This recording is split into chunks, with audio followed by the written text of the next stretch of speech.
If it's meant for you, it will find you, a spiritual reframe of the law of attraction. Let go of the chase. Embrace the flow. Everything you seek is already seeking you. Introduction: the beauty of letting go in a world that clings. Imagine this: you're on a train that's rushing forward at full speed. You grip the edge of your seat, heart pounding, eyes fixed on a distant station. That station represents your goals, success, love, recognition, peace. The problem? The more tightly you clutch that vision, the more anxious and disconnected you feel. This train doesn't speed up because of your tension. If anything, your stress clouds your view, making you miss the landscapes flying by. This is modern life. We hustle, we grind, we chase. And yet, we often end up depleted, discouraged, and doubting whether any of it will ever arrive. But what if I told you that the universe doesn't reward the loudest, fastest, or most desperate, but the most aligned? The ancient wisdom found in Buddhist teachings, paired with a deeper understanding of the law of attraction, offers an alternative path. One where control is traded for trust. Where over-effort gives way to flow. Where you no longer need to chase, because what is meant for you is already on its way. This isn't blind faith. It's a shift in mindset, energy, and action. Let's explore this philosophy through 10 powerful teachings, each a stepping stone toward transforming how you attract what's meant for you. Along the way, I'll share personal insights and real-life examples that breathe life into each lesson.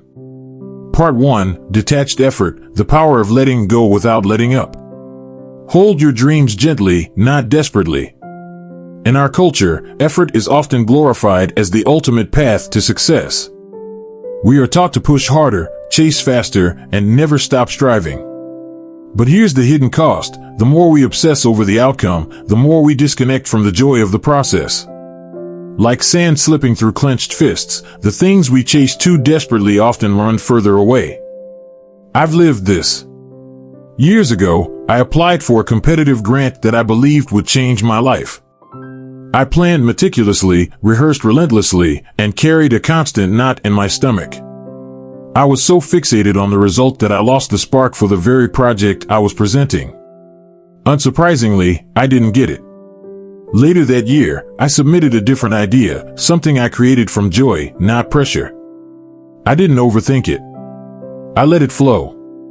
And this time, it was accepted. Why? Because energy matters. The universe can feel when you're trying to control instead of co-create. In Buddhism, this idea is known as non-attachment, a subtle but powerful shift from gripping tightly to participating fully, but lightly. It's not about giving up or becoming passive. It's about trusting the rhythm of life while doing your part with presence and sincerity. Imagine planting a seed. You water it. Give it sunlight. But if you demand it sprout overnight, or dig it up every hour to check progress, you kill its potential. Your effort must be patient, not possessive. Detached effort means showing up with purpose, but without addiction to the prize. It means you do the work because it's an expression of your soul, not because your self-worth depends on the result. This is not laziness. It is maturity. Let go of how fast and exactly how things should happen. Hold the vision. Do the work. But then, let life breathe. This space you create is not a void, it's a portal for miracles. Part 2: Mastering the Mind, the stillness that magnetizes. A clear mind doesn't chase outcomes. It attracts them.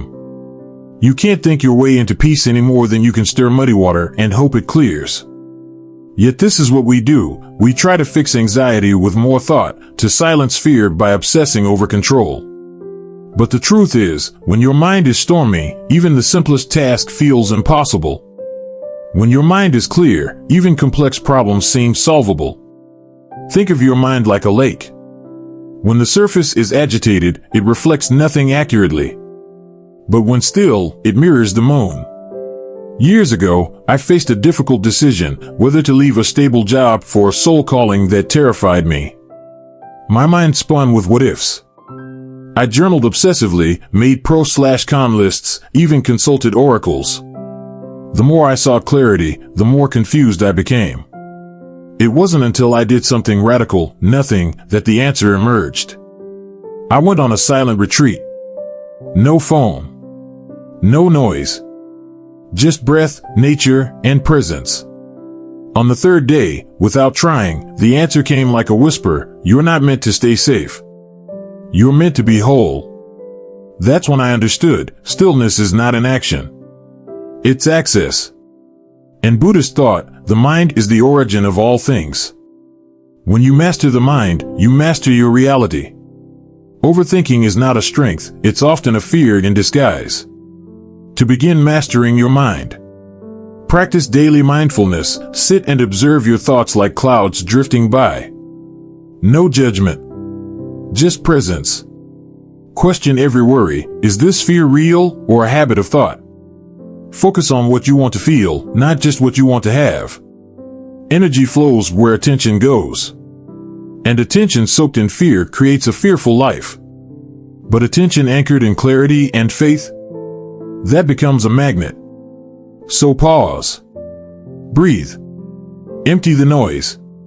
What you are chasing might already be trying to reach you, but it needs a still space to land. Part 3. Divine timing. Trust the clock you cannot see. Not yet is not the same as never. In an age of instant downloads and one-click fulfillment, we've become conditioned to believe that faster is better, and that delay is failure. But the universe doesn't operate on our schedules. It listens to energy, alignment, and readiness, not to clocks or calendars. I remember mentoring a young artist who wanted to sell her work online. She poured months into creating her shop, but after launching, no one bought anything. Disappointed, she nearly gave up. But something told her to keep creating, just for herself.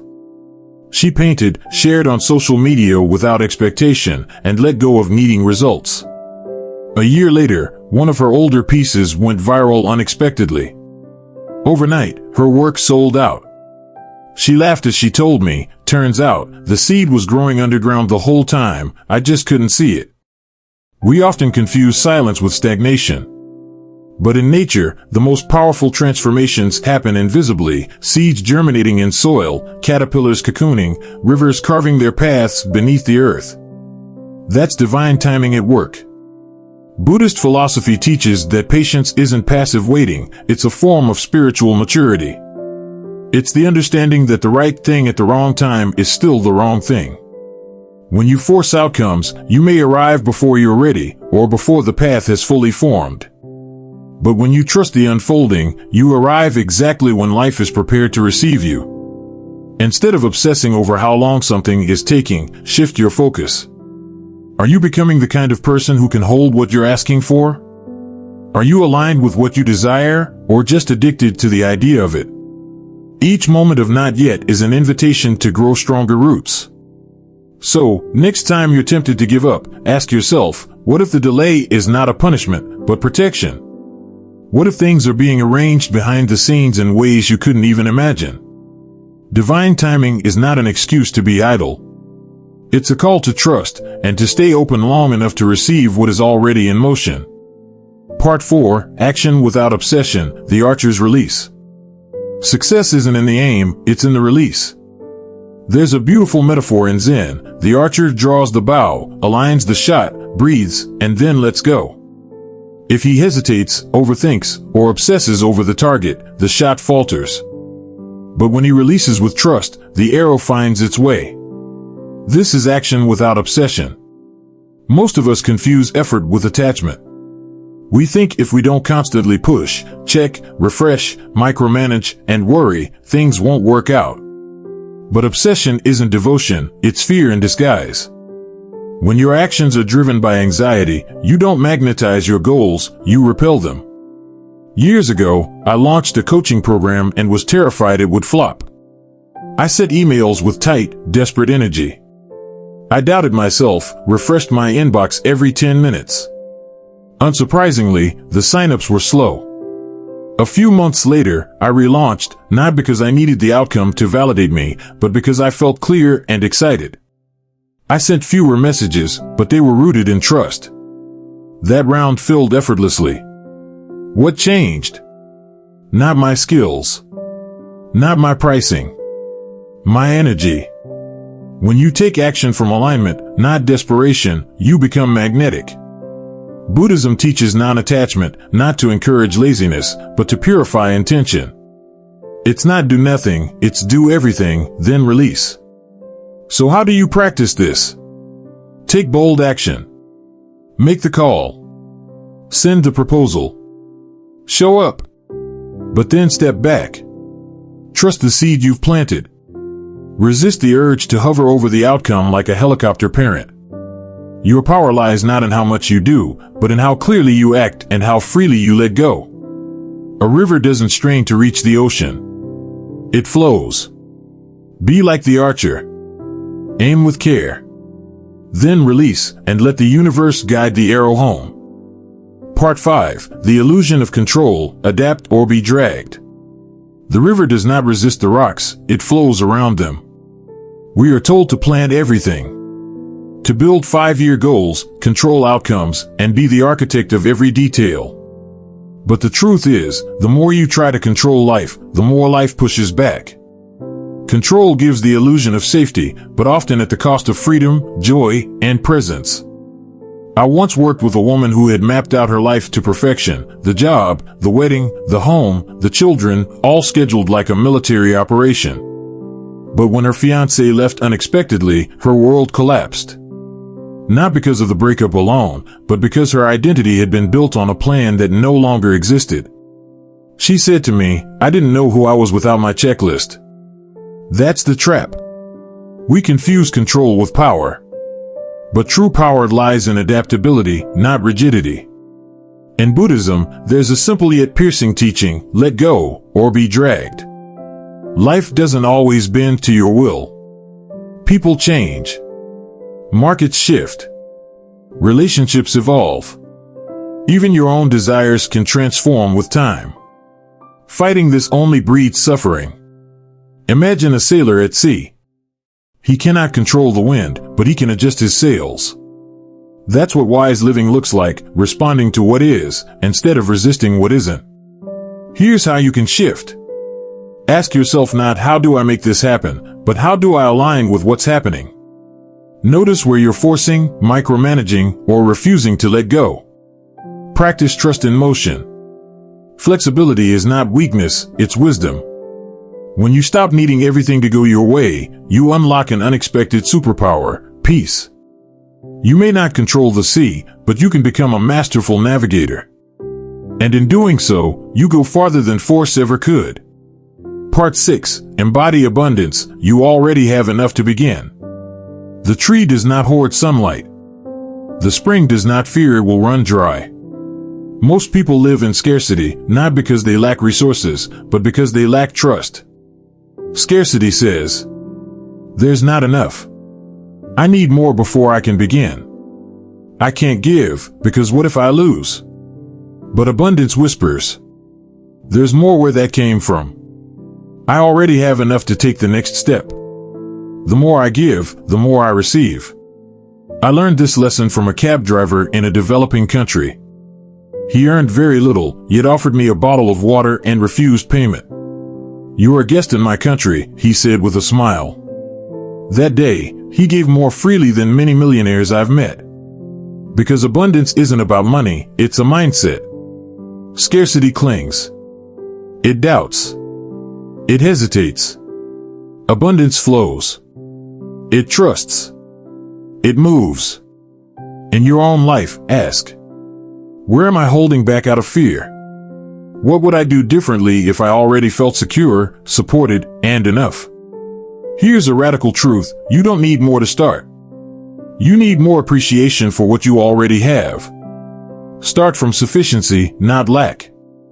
Instead of waiting to feel abundant once you get the house, the partner, the raise, practice abundance now. Share your ideas. Offer help without keeping score. Celebrate someone else's win as your own. When you give without fear, you signal to life, "I trust you'll replenish me." And here's the mystery: it often does. So walk as though you already have what you need. Speak as if the path is already open. Give like a flowing river. Because the more you embody abundance, the less you'll need to chase it, and the more it will naturally find you. Part 7. Aligned action feels like play. Let joy be your compass. When your actions are aligned with your soul, effort feels like dancing, not drowning. We've been taught to believe that success must be earned through struggle, sacrifice, and suffering. If it's not hard, it's not worthwhile. If you're enjoying it, you must be doing it wrong. But what if the opposite is true? What if ease is not a sign of laziness, but of alignment? Think of a dancer mid-performance. They don't calculate every move in their head. They don't strain. They surrender to the rhythm. Movement becomes expression. Flow replaces effort. And that's when magic happens. I once knew a woman who spent 10 years in corporate finance. She made great money, but every day felt like walking through mud. One weekend, she casually painted a mural for a friend's cafe. She said it was the first time in years she forgot to check her phone. Today, she's a full-time artist. Not because it was easier, but because it was truer. Her energy changed, and so did her results. Aligned action is not about doing less. It's about doing what's yours to do. Here's how to recognize it. Time disappears when you're doing it. You feel energized afterward, not depleted. You do it even if no one noticed. Now contrast that with forced action, the endless to-do list you dread, the job that pays but drains, the path you follow because someone else told you to. Struggle, in itself, is not noble. It's often a signal that you're swimming upstream against your own current. Let joy be your compass. If something lights you up, follow it, even just a little. Even if it seems impractical. Because what nourishes your soul also aligns you with your calling. And when you're aligned, the universe moves with you. Part 8. The silence that speaks louder, where true answers are found. Silence is not the absence of sound. It's the presence of everything you've been ignoring. We live in a noisy world. Everyone's talking. Few are listening. Even fewer are truly still. We scroll through endless content looking for answers, yet forget to check the one place they consistently arise from: stillness. Have you ever had a problem you couldn't solve no matter how hard you thought about it, only to have the solution appear while you were walking, showering, or lying half asleep? That's not coincidence. That's inner wisdom finally getting a word in. Most people fear silence. They mistake it for emptiness, boredom, or loneliness. But in truth, silence is a sacred space, a mirror in which your soul speaks. Buddhist monks train for years to sit in silence, not to escape the world, but to hear it more clearly. And more importantly, to hear themselves. Stillness is where your intuition sharpens. Where your thoughts settle like dust on a pond. Where your truest guidance rises, not in words, but in knowing. When your mind is cluttered with worry, urgency, and noise, you can't hear your own truth. But when you clear that noise, the answer is often already waiting. Try this. Set a timer for 10 minutes. Sit. No phone. No music. Just observe. If your mind wanders, gently bring it back to your breath. Notice how quickly ideas start to appear, not forced, but revealed. Stillness is not a waste of time. It's where time slows enough to bring you back to yourself. In silence, you remember who you are. In silence, you receive what the noise was drowning out. In silence, life speaks clearly. So instead of always reaching outward, lean inward. There's a deeper intelligence inside you. But it whispers, it never shouts. Make space for it. Part 9. Karma is co-creation. You are always planting something. Every thought is a seed. Every word, a ripple. Every action, a return ticket. Karma is one of the most misunderstood ideas in spiritual thought. People often see it as punishment or fate, something that gets you later when you mess up. But karma isn't a judgment. It's a mirror. It's the natural return of your energy, intentions, and actions. What you send out, consciously or unconsciously, eventually circles back. Not to punish you, but to show you who you've become. I once worked with a client who was desperate to manifest a loving relationship. She did the affirmations, visualizations, all the law of attraction steps. But in her day-to-day life, she was harsh with herself and with others. She doubted her worth, gossiped often, and held resentment. Eventually, she asked, "Why am I not attracting the love I deserve?" I gently offered, "Because the love you're asking for has no place to land in the energy you're radiating." That was a turning point. She didn't change her outer world immediately. She started with small daily acts, kindness to strangers, forgiveness toward herself, a decision to speak only what she wanted to attract. Within months, her life changed, starting with how she felt and ending with a partner who matched her new vibration. You can't manifest what you're not prepared to hold. If you want love, be loving. If you want abundance, practice generosity. If you want peace, let go of conflict. This doesn't mean perfection. It means alignment. It means living today as if you already are who you want to become. Every choice you make is a seed. You may not see the sprout immediately, but it's growing. So ask yourself, what kind of harvest am I planting with my thoughts today? Am I sowing fear or trust, doubt or devotion, control or surrender? Karma is not destiny. It's your ongoing dialogue with the universe. Make it an honest one. Part 10, The Paradox of Non-Doing, Let Life Happen Through You. The harder you try, the more you block. The moment you relax, things fall into place. We live in a culture obsessed with productivity. You're praised for hustling, applauded for being always on, and judged if you're not constantly doing something. But spiritual truth often runs opposite to cultural conditioning.